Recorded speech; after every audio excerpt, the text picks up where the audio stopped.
I think we should talk about pillow talk therapists versus your real therapist. Okay. So what is it about? What's the difference between pillow talk therapist and your real therapist? What's the difference? Well, I think your pillow talk therapist, like, that's my nickname for you, is you're my pillow talk therapist. You truly are there, when the day is over. You're there during the good, the bad, the ugly of life. You're there for the trials and tribulations of parenthood. You're there for everything. But I feel like drawing the line in marriage is very important when you remove the pillow talk therapy into a behavioral health office. I Mm-hmm. think that's so important because I think it's unfair to always unload all your problems onto your spouse because you're not licensed. Mm-hmm. What Right. are your thoughts? Most of your inner feelings about things come out in pillow talk anyway. So when talking about, you know, things that you would talk about at work and those types of things, I mean, it will be different when you talk about a therapist because a therapist, you think you got to be more of a, I got to be more, professional because you're not going to tell your therapist everything unless he's really good, you know what I'm saying, or he or she's really good. So, but pillow talk, a lot of stuff comes out that you would rarely say to anybody else. I Right. mean, but do you think therapy is good, especially in relationships? Yeah, I mean, what part of therapy? I mean, like, do you think it's good to sometimes take it out of I don't know, of the dialogue of always being with your spouse and putting it inside the hands of a professional? I mean, professional is professional, but at the end of the day, you go home and talk to your spouse anyway. So you think you So, should have a mixture? I mean, yeah, but a lot of folks can't afford a therapist, but your therapist is your spouse. Your unlicensed therapist. Yeah, I mean, but do you ever think that can be overwhelming? it could be, but yes, and then unfortunately for some folks, you can get a therapist, and then you can go in there and you can release all of that in there. Some things you can tell a therapist you can't tell your spouse. Sometimes it happens like that. I can agree. I think for me, if I had to bet my dollar on anything, I think having that healthy balance in our relationship Mm-hmm. has been very important. I tell you pretty much everything, Mm-hmm. even the stuff where you're like, babe, it's like midnight. Why are we still talking about this? Mm-hmm. But it's Mm-hmm. because I have that comfort with you and I trust you with everything. Mm-hmm. And so for me, I feel like there were times where I may have unloaded a lot off at once and you were still there and positive and Mm-hmm. everything. And I feel like for me, and it's Mm-hmm. just me, Mm-hmm. that therapy to talk about some of the other things in life has helped me balance. And I feel like having those two things for both of us is important. I think that couples should go to premarital counseling before getting married, and if you need it during marriage. We've never had to have therapy or counseling during marriage, but we definitely did premarital counseling Mm-hmm. because I think we were friends for a while, Mm-hmm. but I also think that friendship, relationship is two totally different things, and sometimes you need those professionals. All Well, right. for us, it was our pastor. It wasn't behavioral health. It was more our pastor who married us. We went through therapy or premarital counseling with him, and I think that helped with a lot of the foundation building. It's important that you have that structure where you talk to your therapist or behavioral health or your life coach or whatever you deem necessary, but I also think that having that strong bonding relationship with your spouse is just as important. Of course, you're supposed to have communication anyway. So if you communicate with your spouse about, it should be everything, Yeah. because you're supposed to be on one sheet of music in your relationship with parenting, with finances, with all of it. So at the end of the day, yeah, your innermost feelings need to come out with your spouse anyway, so everybody can know what is going on. You don't want to wake up one day, you don't know what the heck is going on. Somebody could be spazzing out, Yeah. and if you never talked about it, then that's when you have issues, and then you got to find a way to figure out the issue. But if you peel back the onion, you should have gave that knowledge to your spouse. That way you guys can work through it together. So, as a man, do you think it's important to go through therapy?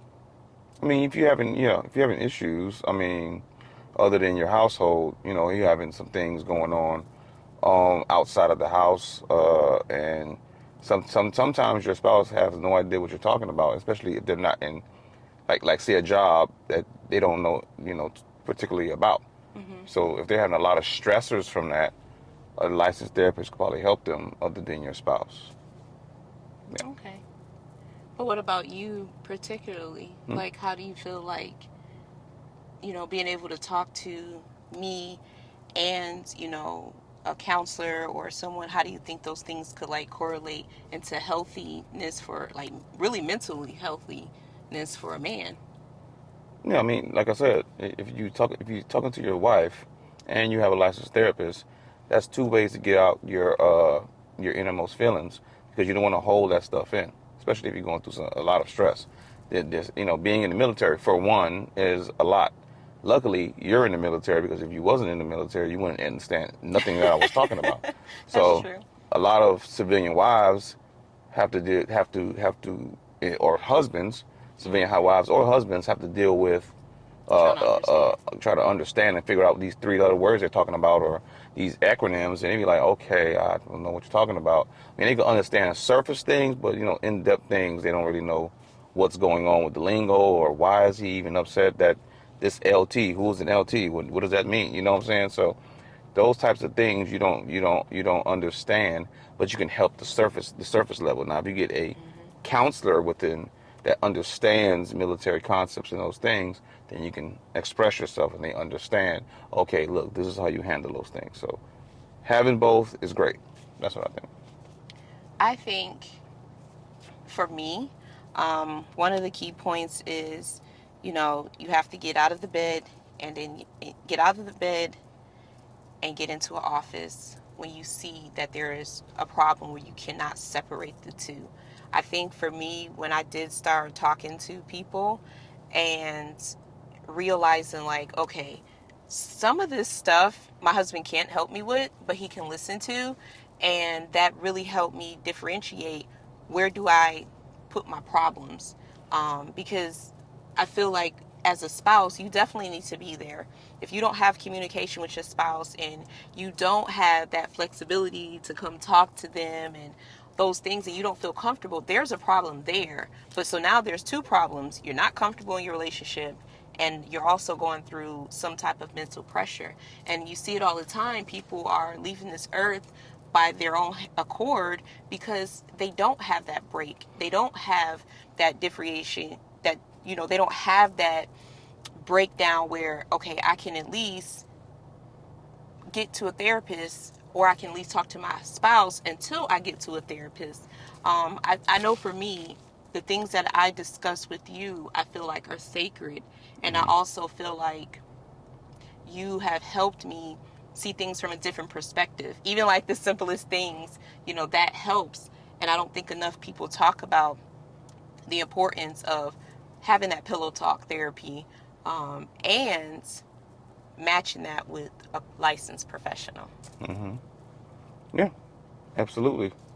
So getting it on both spectrums, both professionally, personal. So because personal things you don't get, you know, from a licensed therapist. You can, okay. So that, because a licensed therapist is just there to help you with they can help you with a lot of things. They're licensed and they can speak on a lot of things, but a lot of stuff, especially dealing with, especially if it has something to do with the marriage. Yeah, you guys need to have that talk. You know what I'm saying? And those are pillow talks. Those are personal conversations between spouses, not professional guys. You can talk to him about the professional stuff. You can go in and talk to, because there is marriage counseling. People need marriage counseling, but if it's about, you know, they could talk about parenting too. But when the spouses need to talk about parenting, especially dealing with something in the home, Hmm. you guys need to be doing that at the house, making sure y'all on the same sheet of music. That's what I'm saying. I think that's a good point. I think also when you look at, you brought up a good point about with kids. Like, I think when you especially for us, we are a blended family. So when we blended our family, what, 7, almost 8 years ago, we realized that there was going to be things that each child needed. At that time, we only had 4 kids. We didn't have the last two.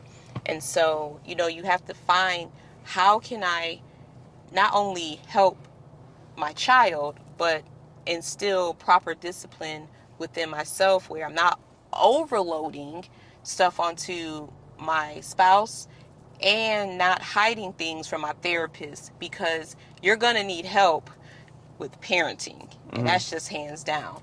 And I learned that, especially some things that my husband, who was raised different than me, you clearly have a perspective, and then I have a perspective of how I was raised, and then now there's this collaboration of how do you parent and not go mentally insane sometimes, because you really think that, oh, I can do this. It's not that, it's not that bad, but it's not that parenting is bad. It's just like a roller coaster.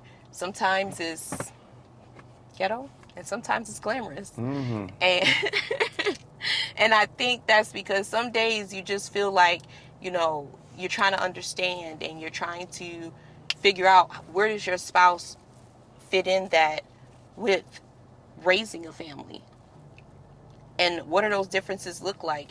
And sometimes, yeah, the therapist is good, but for me, I feel like when you start, and I'm just speaking for a blended family, when you start blending families, you also need to blend understandings of what each child is going to need, as well as what each parent is going to come to the table with about what, like what discipline, or not even just discipline, but like what do we need to do in these situations. And I feel like there are family therapists and things like that. But I also feel like at the heart of it, you got to get a strong foundation at home. And, pouring in that therapy, those counselors, those mental health professionals, life coaches, and all that stuff is great. But I just think, a part of being a mental mogul in a marriage is understanding that you have to learn how to blend all of that. Yeah. Yeah. One big melting pot of mental sanity. Why do you say that? Yeah, it's a melting pot of mental sanity. So you got to make sure that you're good on both ends of the spectrum. You do not want to be in a marriage where neither one of y'all understand how each other parent is just going to become frustrating. You don't want to be sitting there because you parent one way, I parent another way. You telling me not to do something, I'm telling you not to do something. Don't treat the kids like this or da da da da. That becomes frustrating. Both parents need to be on the same sheet of music. Okay, how are we going to do this thing? So that's why I That's said true. about that. No, you make a good point, and I feel like our little pillow talk therapy is like what, like at least once a night we try to come and just chat about whatever is going on. Sometimes, you get to a point where you're like, okay, this needs to be continued. And it could be anything, like, our goals, goals for the family, trips, all those things. But I think because we also need that break, like, okay, you cannot think that everything is the end of the world, like Little Chicken Little or something like that in a relationship. You have to get to a point where you say to yourself, give yourself grace, not only as a spouse, not only as a mother, not only as a sister, daughter, or whatever, or a man or whatever, but as a person. And I don't think a lot of people do that. And that's why I think that balancing therapy with your spouse and trying to meet everyone that, you love and adore in your circle, where they're at, and trying to understand them. And I think for me, that's why I love being able to come talk to you about things, and also being able to go talk to a professional and say, hey, I kind of need some like tools. And I don't think that a lot of people are safe in saying that, because they think that therapy is bad, or even talking to their spouse is not good either. And that's crazy that some people are in relationships where they don't have that outlet to be comfortable. In some households, it's very strict one way, and there's no coming off of that. And then there are other people who are like hands off. I don't want, quote unquote, the smoke, because they don't want to address those elephants in the room. And sometimes those elephants in the room is the fact that you might have a lot going on, and your little pillow talk sessions are great, but your spouse cannot be your therapist too. And that, I think that's very important. Mm-hmm. But you gotta understand, like being from where I'm from, a lot of people don't therapy now. Your therapy is doing something that hides the anger or hides the confusion in your head or hides all of that stuff. They try to self-medicate themselves with other things, like either be drinking, smoking, or whatever, or they just are abusive. But it could be fixed if they would have talked to somebody Yeah. before they lash out. A lot of people hold that stuff in for years. They never had no therapy. They never had no outlet. They never had anybody to talk to. So that's why it's also important. That's why it's a good thing that a lot of people are now, limelighting and highlighting mental health. Mental health is a big thing, and especially we don't do it in the black community. I'm just gonna put it out there that now mental health is a thing. Yeah. Because 20 years ago it wasn't.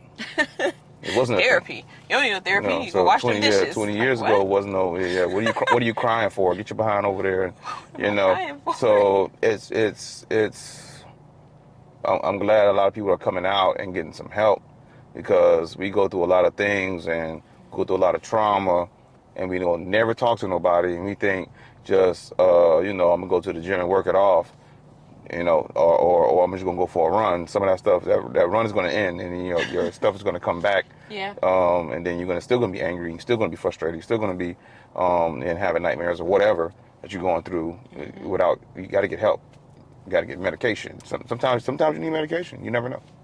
That is true. I think you brought up a really good point as far as like working out is great, taking a nice bubble bath is great. It's like I always say when I'm either like blogging or, talking about something with someone. All those things are great. The self-care stuff is phenomenal. Take the bath, get your toes done, get your feet done. But that is also personal hygiene. That's in that category. Mm-hmm. But if your mental is not being, deposited into daily, and you feel overdrafted, you feel stressed out, you feel that,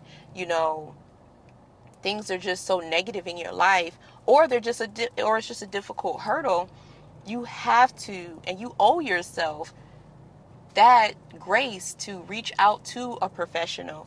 And also you owe yourself that grace to let your spouse know what's going on, because a lot of people are hiding demons and things within themselves that their spouse don't even know about, and it's because Mm-hmm. they're embarrassed or scared, Mm-hmm. or just not wanting to let people know, like, behind this strong demeanor Mm-hmm. is this person that has suffered a lot. Mm. And I think if we could just get to that point where instead of hiding who we are, we get comfortable with telling the person that we're with, and Mm-hmm. that goes back to who you choose to be with. Yep. Because everybody is not a safe space, and that's just true. But I feel like what strengthens things is being able to have that outlet in your family dynamic, whether that's you and your spouse, or whether that's you and a parent, or whatever that might look like. But I also think that people are so stressed out and struggling right now to find themselves. I know for me, and we're like, hey, we've been doing one career for almost 20 years, or 20 years or more. But along that way, we've had each other, since we've been together, to kind of help. And then you add in talking to professionals, and then you add in learning every day. Sometimes just listen to a podcast can help you, but you have to make that effort. And that's when that self-empowerment comes in at. And Mm-hmm. I think for me, understanding that I don't have all the answers. I've always been considered the strong one, or the one that always had the answers, but sometimes I didn't have the answers, and it was just very reassuring to talk to you, or call my mom, or talk to a trusted person. But I feel like the two things that help me get through my days, even when they're crazy and chaotic or good, because we have a lot of beautiful things going on, is the fact that I have a pillow talk therapist, Mm-hmm. and I can reach out to a professional as well. Yes, absolutely. And again, people need to seek help. Okay, seek help. Get out there, find somebody. Even your pastor could be That's somebody true. you can talk to. That's what a lot of people don't understand. I understand some people don't believe in God, but some people do. So if you have a church or a setting you can go to that let yourself be free of just talking to somebody, Get out with your inner feelings, because holding that stuff in is just going to give you stress. It's going to make you sick. It's going to make you not a good person to be around sometimes. Um, and that could be a bad thing for, even if you say you have children, sometimes people take out their trauma on their children. Ooh, You that's see what I'm true. saying? So you're taking your trauma out on them because of what somebody did to you. So and if you don't tell anybody about that stuff, it's going to get really bad. Now you're just taking that generational curse and then just go right down the line, because hopefully the kids don't act like the person who has trauma, but if Mhm. they do, they're just going to take that stuff on their children, and so on and Mhm. so forth. So that's why I say people just need to break those curses and get out and get some help. You know what I'm saying? Stop sitting at home. Stop thinking Oprah or the TV is going to help you, because that stuff don't help. Because you got to open your mouth and speak to somebody. Yeah. Well, wouldn't say it doesn't help. I would say that it definitely isn't the answer to just sit there. Like, that's not going to fix it 100%, you Hmm. know? Hmm. But you make so many good points, babe. Like, that's honestly like why I love talking to you, because you made so many great points in talking about generational curses and getting that trauma up off of you and things like that, because some people don't even realize like the stuff that comes out their mouth is not normal. And I know with just being an adult, being a woman, being a wife, being a mother, there are so many things that I have to relearn, Hmm. because you see something coming up and you think that's the right way to do things, but then you learn like, no, this is kind of like a better method. And I always say that I always tell you all the time, like, I'm not trying to give nobody relationship goals. I can't be your relationship goals. I can only be the best version of myself, better than I was yesterday. Hmm. And so in saying that, I learn every day, every aspect of my life, whether it's being a mother, being a wife, being a woman, just being a human in general, Hmm. how to survive through things. And I think when you are able to have someone tell you, like, hey, you're looking at this totally wrong, or the fact that you might be onto something, but let's rewire that, let's rework that, let's think about this in not such a negative way. Because coming up, I seen a lot of things, and it wasn't until I started, like feeding my own self with knowledge that I started to look at things differently. Because everyone wants to tell everyone in the world right now what they should be doing Hmm. to mimic them, but not telling them that, hey, you got to empower yourself and you have to get yourself to that, 90 or Hmm. 100% daily. And that comes with education and learning that everything that you thought was right coming up does not make it right. And everything that's going on in the world right now does not mean it's going to be forever negative, or it's always going to be rainbows and Fairies. fairies. Yeah. It just means that you have to find those coping skills. And sometimes those coping skills comes with just saying, I need help. I Hmm. need ways to learn, how to be better at these, different levels and different hats that I wear and things of that nature. Hmm. So I think that's very important that, you made that good point about, generational curses and Hmm. stuff like that. Because a lot of people are focusing in on generational wealth, but not generational mental wealth. And I'm like, okay, well, if you are not depositing into yourself, then you're going to have a negative life bank account. And that's just what it is. You can't, sit on the sidelines of your life, like, and just watch it just go, and you do nothing to intersect or You interject you can yourself. have all the money in the world and be miserable. That's true. I keep hearing There's that. billionaires out here that are miserable. If you don't think that's true, you might want to go check. A lot of them, and then you have people who are just rich and famous. Actor. They said he had. It was documented that he had mental issues. Oh, Robin Williams. Robin Williams. There you Oh, go. yep, yep, yep. Robin Williams. So Robin Williams had mental issues. Like he would stay alone. Like he was alone in his house for a Yeah. long time. So, He was hurting yeah. inside. So whatever he had going on, it had something to do with mental health. So, um, that's why I say, somebody could be nice and bubbly on the outside Mm-hmm. and be speaking well, and then when they go home, they just shut the world out.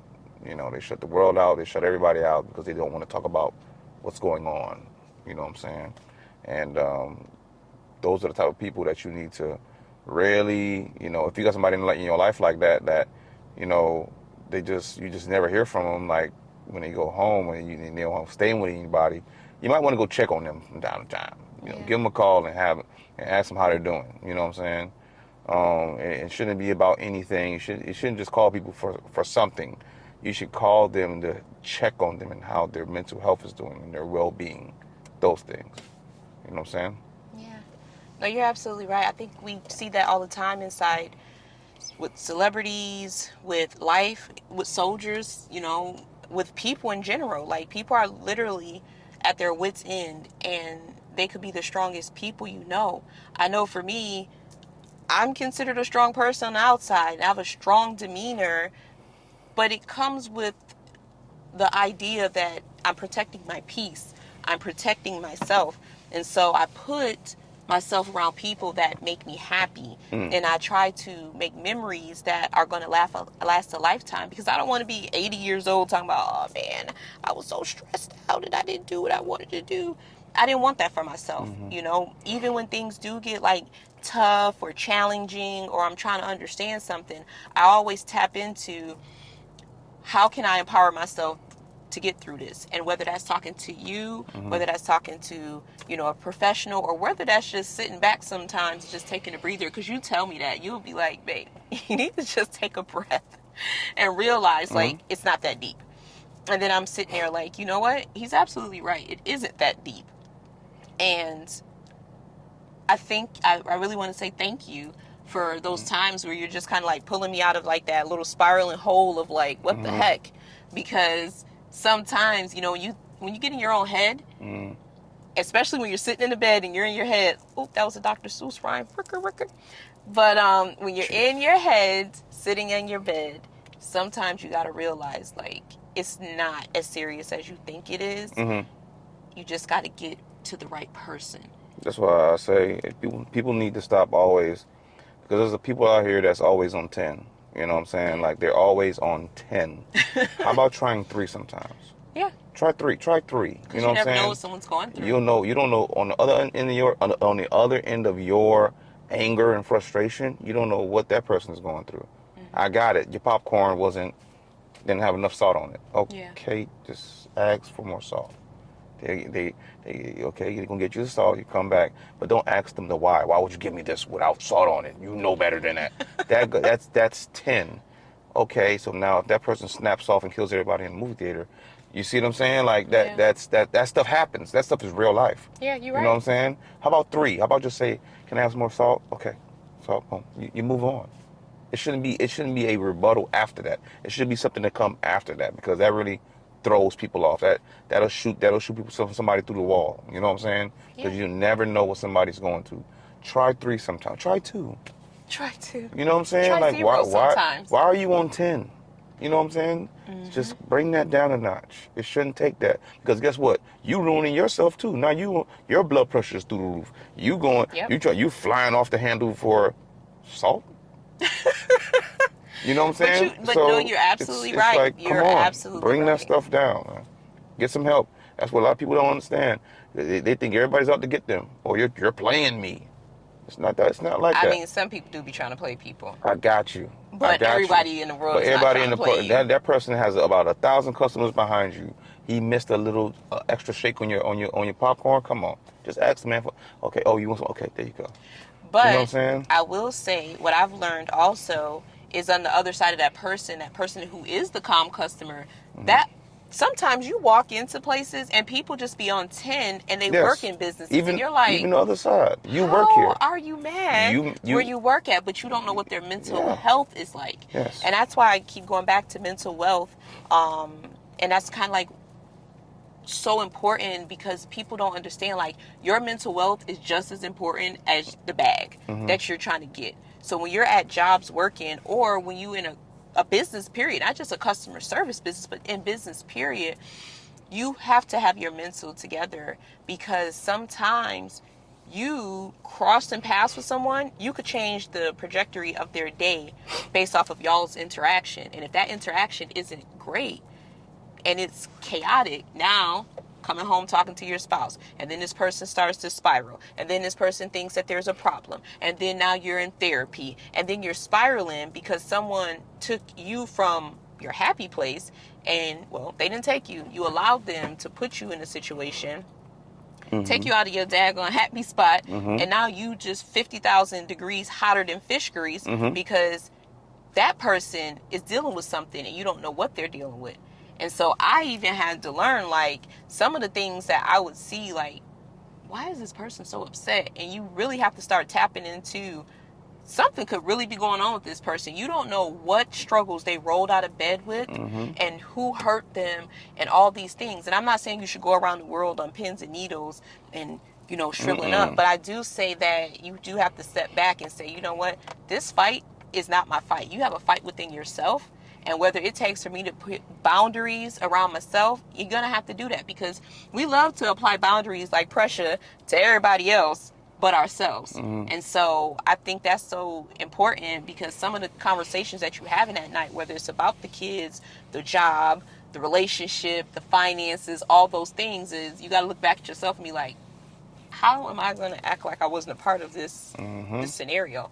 And if you weren't the aggressor, how can you be the one that digresses the situation? Right. Absolutely. Great conversation. It was. Yeah. So, pillow talk therapy later? It's going to be some therapy. Love you, babe. Love you too.